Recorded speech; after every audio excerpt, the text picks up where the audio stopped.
ഇന്ന് വളരെ സാധാരണയായി കാണപ്പെടുന്ന ഒരു രോഗാവസ്ഥയാണ് ഇത്. കഴിഞ്ഞ ഒരു 20 വർഷത്തിനിടയ്ക്ക് പൊണ്ണത്തടി ലോകത്തെ പിടികൂടിയിരിക്കുന്നുവെന്ന് പഠനങ്ങൾ കാണിക്കുന്നു. ഇന്നത് ഒരു പകർച്ചവ്യാധി പോലെയാണ്. പൊണ്ണത്തടിക്കുള്ള പ്രധാന കാരണം അമിതവും തെറ്റിയുള്ള ആഹാരശീലവുമാണ്.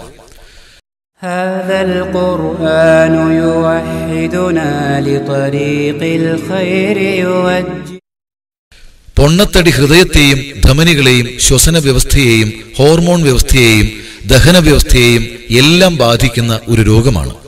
മാത്രമല്ല മറ്റൊരുപാട് രോഗങ്ങൾക്കും അത് കാരണമാവുന്നു.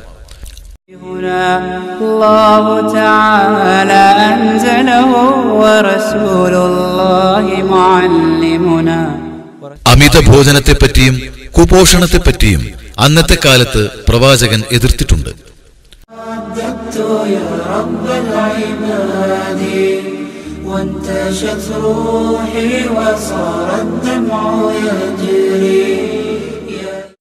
ഒരാൾ തന്റെ ആമാശയം നിറയ്ക്കുന്നതിനേക്കാൾ അപകടകരമായ ഒന്നില്ല. തന്റെ പുറം നിവർന്നു നിൽക്കാൻ ആവശ്യമുള്ള ഭക്ഷണം മാത്രം കഴിച്ചാൽ മതി. മരുന്നുകൾ ചികിത്സാ രംഗത്ത് പുതിയ സാധ്യതകൾ തേടുമ്പോൾ മറ്റേ അറ്റത്ത് ആരോഗ്യപരമായ ജീവിതവും രോഗങ്ങളെ തടയാനുള്ള വഴികളും തേടുന്നു. ഇതിൽ ഏറ്റവും പ്രധാനമായ ഒരു കാര്യമാണ് പോഷകാഹാര വ്യവസ്ഥ. കാരണം ക്രമം തെറ്റിയുള്ള ഭക്ഷണം ചിലപ്പോൾ ക്യാൻസറിന് വരെ വഴിവെക്കും.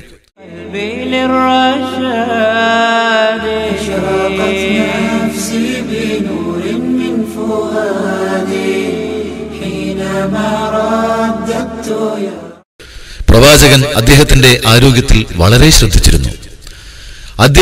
അദ്ദേഹത്തിന്റെ ഭക്ഷണം വളരെ കരുതലോടെ തിരഞ്ഞെടുത്തിരുന്നു. മറ്റുള്ളവരോടും ആവശ്യമുള്ളവ മാത്രം കഴിക്കാൻ ശ്രദ്ധിക്കാൻ ഉപദേശിച്ചിരുന്നു.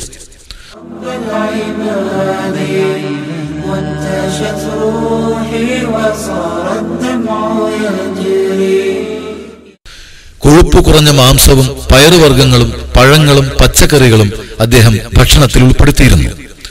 ഇന്ന് ആരോഗ്യത്തിന് വളരെ നല്ലതാണെന്ന് കണ്ടെത്തിയ ഭക്ഷണമാണ് ഇത്. പ്രവാചകന്റെ ഇത്തരം ചര്യകൾ നമുക്ക് ഹദീസുകളിൽ കാണാം. അബൂ മൂസ റളിയല്ലാഹു അൻഹു റിപ്പോർട്ട് ചെയ്യുന്നു, പ്രവാചകൻ കോഴിയിറച്ചി കഴിക്കാറുണ്ടായിരുന്നു. ഇബ്നു സൈദ് പറയുന്നു, പ്രവാചകൻ മുന്തിരിയും തണ്ണിമത്തനും ഇഷ്ടപ്പെട്ടിരുന്നു. ത്വൽഹ റളിയല്ലാഹു അൻഹു റിപ്പോർട്ട് ചെയ്യുന്നു, ഒരിക്കൽ ഞാൻ പ്രവാചകന്റെ അടുത്ത് ചെന്നപ്പോൾ അദ്ദേഹം മാതളപ്പഴം കഴിച്ചുകൊണ്ടിരിക്കുകയായിരുന്നു. എന്നോട് അദ്ദേഹം പറഞ്ഞു, ത്വൽഹ, ഇതെടുത്ത് കഴിക്കൂ, ഇത് നിന്റെ ഹൃദയത്തെ എളുപ്പമാക്കും. ഹൈസമ ഇബ്നു അസ്വദ് റളിയല്ലാഹു അൻഹുവിൽ നിന്നും ത്വൽഹ റളിയല്ലാഹു അൻഹു റിപ്പോർട്ട് ചെയ്യുന്നു, പ്രവാചകൻ പറഞ്ഞു, ഖുർആനിൽ നിന്നും തേനിൽ നിന്നും നിങ്ങൾ നല്ല ആരോഗ്യം നേടുവിൻ. മുകളിൽ പറഞ്ഞ ഭക്ഷണവും ആരോഗ്യശീലവുമൊക്കെ ഇന്ന് പുതുതായി കണ്ടുപിടിച്ചുകൊണ്ടിരിക്കുകയാണ് നമ്മൾ. എന്നാൽ പ്രവാചകൻ 1400 വർഷങ്ങൾക്ക് മുൻപ് തന്നെ അനുയായികളോട് ഇവ ശീലിക്കാൻ പറഞ്ഞിരുന്നുവെന്നത് നബി സല്ലല്ലാഹു അലൈഹി വസല്ലമയുടെ മേൽ അള്ളാഹുവിന്റെ അനുഗ്രഹത്തിന്റെ തെളിവാണ്.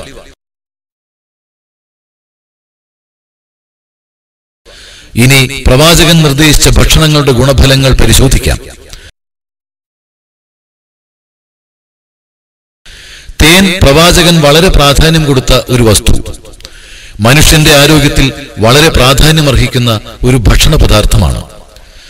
ശാസ്ത്രം വളരെ പുരോഗമിച്ച രാജ്യങ്ങളിൽ തേനീച്ച വളർത്തൽ ഒരു ശാസ്ത്രശാഖയായി ഉൾക്കൊള്ളിച്ചത് അതുകൊണ്ടാണ്.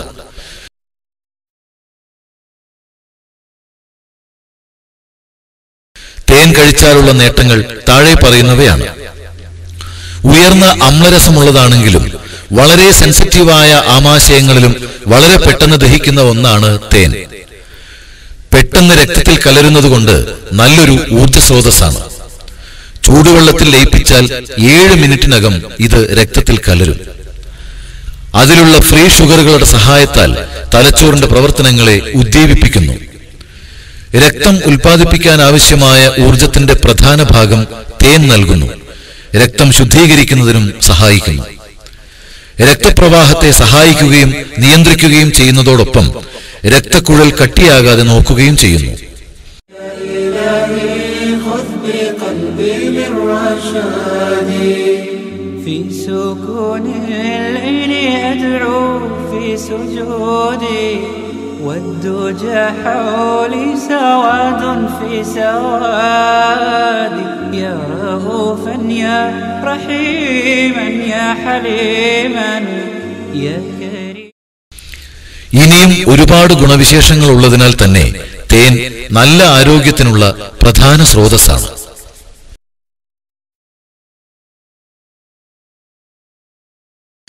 മുന്തിരിക്ക് ഒരുപാട് പോഷക ഗുണങ്ങളുണ്ട്.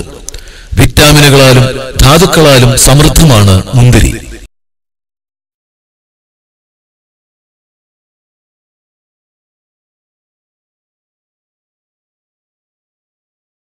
ഹൃദയത്തിന്റെ മറ്റു നാഡികളുടെ പ്രവർത്തനത്തിന് മുന്തിരി വളരെയധികം സഹായകമാണ്. കാരണം ഇതിലടങ്ങിയ ആന്റി ഓക്സിഡന്റുകൾ തന്നെ. ഡോക്ടർമാരും മുന്തിരി നിർദ്ദേശിക്കാറുണ്ട്. ചുവന്ന മുന്തിരി, പ്രത്യേകിച്ചും അതിന്റെ കുരുക്കൾ ടാബ്ലറ്റ് രൂപത്തിലും ഇറങ്ങുന്നുണ്ട്. ചുവന്ന മുന്തിരി രക്തോൽപാദനത്തിലും പങ്കുവഹിക്കുന്നുണ്ട്. ഉദാഹരണത്തിന് മുന്തിരിപ്പാവ് വിളർച്ചയ്ക്കെതിരെ ഉപയോഗിക്കുന്നു.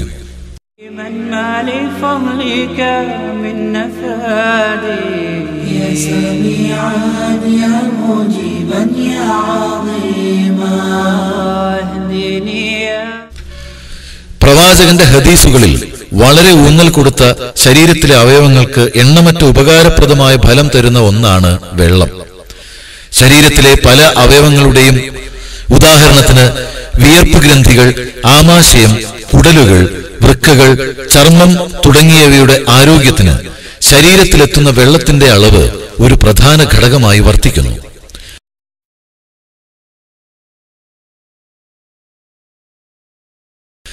ഈ അവയവങ്ങൾക്ക് സംഭവിക്കുന്ന കേടുപാടുകൾ മാറ്റാനും വെള്ളം ഉപയോഗിച്ച് ശരീരത്തെ ബലിഷ്ഠമാക്കുന്നത് വഴി സാധ്യമാണ്.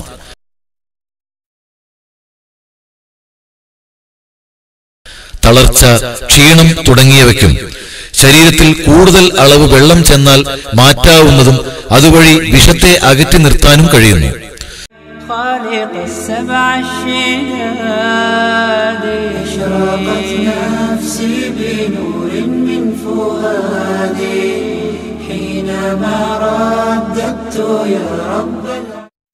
പ്രവാചകൻ വെള്ളത്തിന്റെ പ്രാധാന്യത്തെപ്പറ്റി ഇങ്ങനെ ഹദീസിൽ പറയുന്നു. അബ്ദുല്ലാഹിബ്നു ബുറൈദ റളിയല്ലാഹു അൻഹു റിപ്പോർട്ട് ചെയ്യുന്നു, പ്രവാചകൻ പറഞ്ഞു, ഈ ലോകത്തും പരലോകത്തുമുള്ള എല്ലാ പാനീയങ്ങളിലും വെച്ച് ഏറ്റവും ശ്രേഷ്ഠമായത് വെള്ളമാണ്.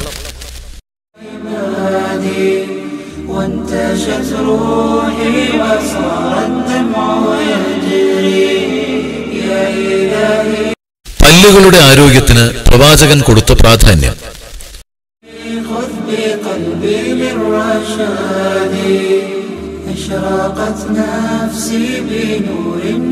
അണുക്കൾ എത്തിപ്പെടാൻ ഏറ്റവും എളുപ്പമുള്ള സ്ഥലമാണ് വായ. ശരീരത്തിന്റെ വൃത്തിയേക്കാളും ഒട്ടും പ്രാധാന്യം കുറവല്ല പല്ലുകളുടെ ആരോഗ്യത്തിന്.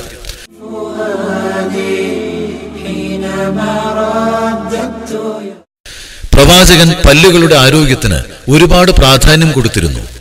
ചരിത്രത്തിൽ ആദ്യമായി മിസ്വാക്ക് എന്ന പേരുള്ള നാരുകളുള്ള ഒരു മരക്കഷ്ണം ടൂത്ത് ബ്രഷായി ഉപയോഗിച്ചയാൾ നബി സല്ലല്ലാഹു അലൈഹി വസല്ലമയാണ്.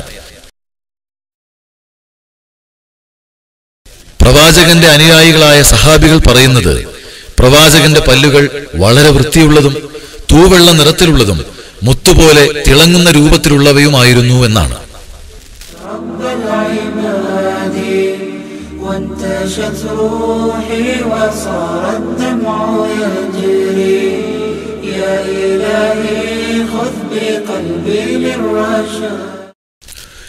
ഇസ്ലാമിന് മുമ്പുള്ള വൃത്തിയെക്കുറിച്ച് യാതൊരു അവബോധവുമില്ലാതിരുന്ന ജനതയ്ക്ക് ഒരു റോൾ മോഡലായിരുന്നു പ്രവാചകൻ.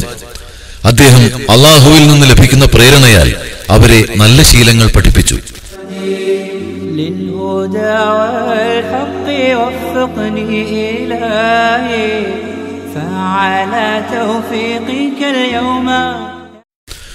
ജാബിർ റളിയല്ലാഹു അൻഹു റിപ്പോർട്ട് ചെയ്യുന്നു, പ്രവാചകൻ പറഞ്ഞു, ഖിലാൽ ചെയ്യുന്നത് പല്ലുകളെ വൃത്തിയുള്ളതും വെണ്മ നിറഞ്ഞതും അതിന്റെ റൂട്ടുകളെ ബലമുള്ളതും വായയെ നല്ല മണമുള്ളതുമാക്കുന്നു.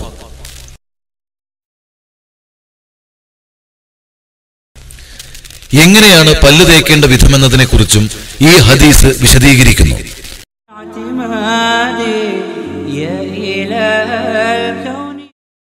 ഖിലാൽ എന്ന് പറഞ്ഞാൽ വൃത്താകൃതിയിൽ പല്ലു തേക്കുന്ന വിധം, ഒരു ചന്ദ്രക്കല പോലെ. ഈ രീതി ഇരു പാർശ്വങ്ങളിലേക്കും തേക്കുന്ന രീതിയിൽ നിന്നും വ്യത്യസ്തമാണ്. പാർശ്വങ്ങളിലേക്കുള്ള ദന്തധാവനം ഇനാമലിന് കേടുപാടുകൾ വരുത്തുകയും ദന്തക്ഷയത്തിന് കാരണമാവുകയും ചെയ്യുന്നു. വർത്തുളാകൃതിയിലുള്ള രീതിയാണ് ഇന്ന് ദന്തപരിപാലനത്തിൽ കൂടുതൽ നിർദ്ദേശിക്കപ്പെടുന്നത്. മാത്രമല്ല, അത് ഭക്ഷണ പദാർത്ഥങ്ങളെ പല്ലുകൾക്കിടയിൽ അടിഞ്ഞുകൂടുന്നതിൽ നിന്നും തടയുന്നതിനുള്ള ഏറ്റവും നല്ല മാർഗമാണ്. എല്ലാ ഭക്ഷണത്തിന് ശേഷവും പല്ലു തേക്കണമെന്ന് നമുക്കെല്ലാം അറിയാം. പ്രവാചകനും അത് നിർദ്ദേശിച്ചിട്ടുണ്ട്.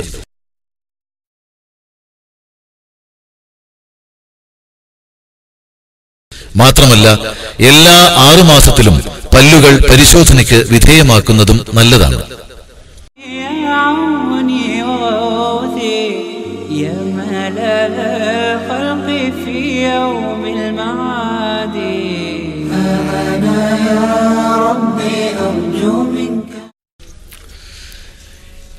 എല്ലാ ലോകത്തേക്കും മാതൃകയായ പ്രവാചകൻ.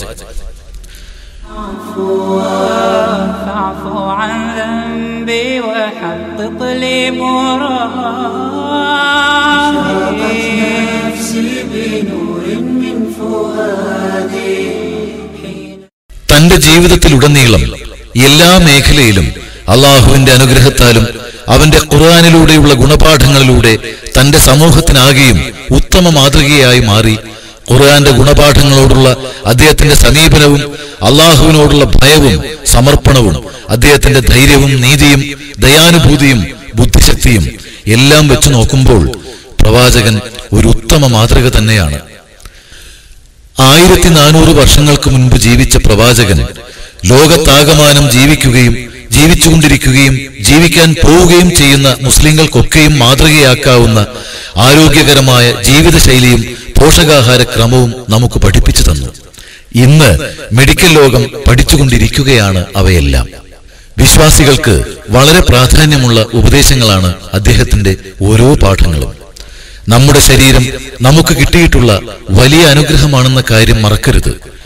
ദിവസത്തിൽ 24 മണിക്കൂറും അവ അക്ഷീണം പ്രവർത്തിക്കുന്നു. ഈ അനുഗ്രഹത്തിന്റെ കാര്യത്തിൽ ഓരോരുത്തരും അതീവ ശ്രദ്ധാലുക്കളായിരിക്കണം. ആരോഗ്യമുള്ള ആയുസ്സുള്ള ഒരു ജീവിതം ജീവിക്കാൻ ഓരോരുത്തരും ശ്രദ്ധരായിരിക്കാൻ ബാധ്യസ്ഥരാണ്.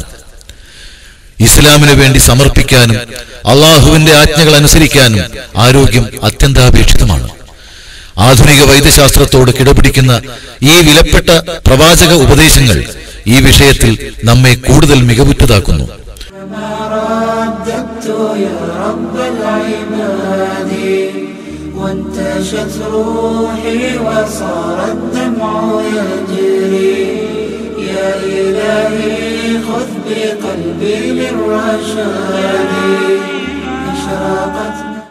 നല്ല ആരോഗ്യം നൽകിയതിന് ഓരോ നിമിഷവും നമ്മൾ അള്ളാഹുവിനെ സ്തുതിച്ചുകൊണ്ടിരിക്കുകയും ശരിയായ രീതിയിൽ അവനെ സേവിക്കുകയും വേണം. ഒരു വചനത്തിൽ അള്ളാഹു പറയുന്നു, وآتاكم من كل ما سألتموه وإن تعدوا نعمة الله لا تحصوها إن الإنسان لظلوم كفار. നിങ്ങൾ അവനോട് ആവശ്യപ്പെട്ടതിൽ നിന്നെല്ലാം നിങ്ങൾക്കവൻ നൽകിയിരിക്കുന്നു. അള്ളാഹുവിന്റെ അനുഗ്രഹം നിങ്ങൾ എണ്ണുകയാണെങ്കിൽ നിങ്ങൾക്കതിന്റെ കണക്കെടുക്കാനാവില്ല. തീർച്ചയായും മനുഷ്യൻ മഹാ അക്രമകാരിയും വളരെ നന്ദികെട്ടവനും തന്നെ.